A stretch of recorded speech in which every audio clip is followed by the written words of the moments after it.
தாய்த்தமிழ் உறவுகளுக்கு நெஞ்சார்ந்த திருக்குறள் வணக்கங்கள்.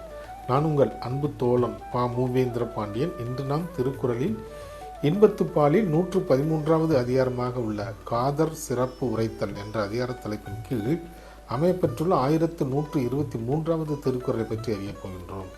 காதல் சிறப்பு உரைத்தல் என்பதற்கு இருவர் கொண்ட காதலின் சிறப்பை எடுத்துரைத்தல் என்ற பொருளில் இந்த அதிகாரத்தின் தலைப்பு அமையப்பெற்றுள்ளது.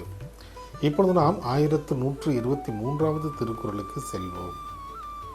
கருமணியிற் பாவாய் நீ போதா யாம் வீழும் திருநுதற்கு இல்லை இடம். கருமணியிற் பாவாய் நீ போதா யாம் வீழும் திருநுதற்கு இல்லை இடம். இத்திருக்குறளுக்கான பொருள் என்னவென்பதை இப்போது நாம் காண்போம்.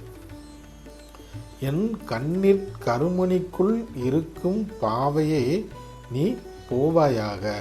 ஏனெனில் நான் காதல் கொண்ட அழகிய நெற்றியை உடைய என்னவளை என் கண்ணிற்குள் வைத்துக் கொள்வதற்கு இடம் இல்லை என்பதால் என்பது இத்திருக்குறளுக்கான பொருளாக உள்ளது. அதாவது, நான் விரும்பும் அழகிய நெற்றியை உடைய என்னவளை என் கண்ணிற்குள் வைத்துக் கொள்வதற்கு இடம் இல்லாமல் இருப்பதால் என் கண்ணின் கருமணிக்குள் இருக்கும் பாவையே நீ வெளியே செல்வாயாக என்பது இத்திருக்குறளுக்கான பொருளாக உள்ளது. ஆம் தோழர்களே, நாமும் தினந்தோறும் இன்பத்துப்பாலை படித்து இன்பம் அடைவோம். நன்றி, வணக்கம்.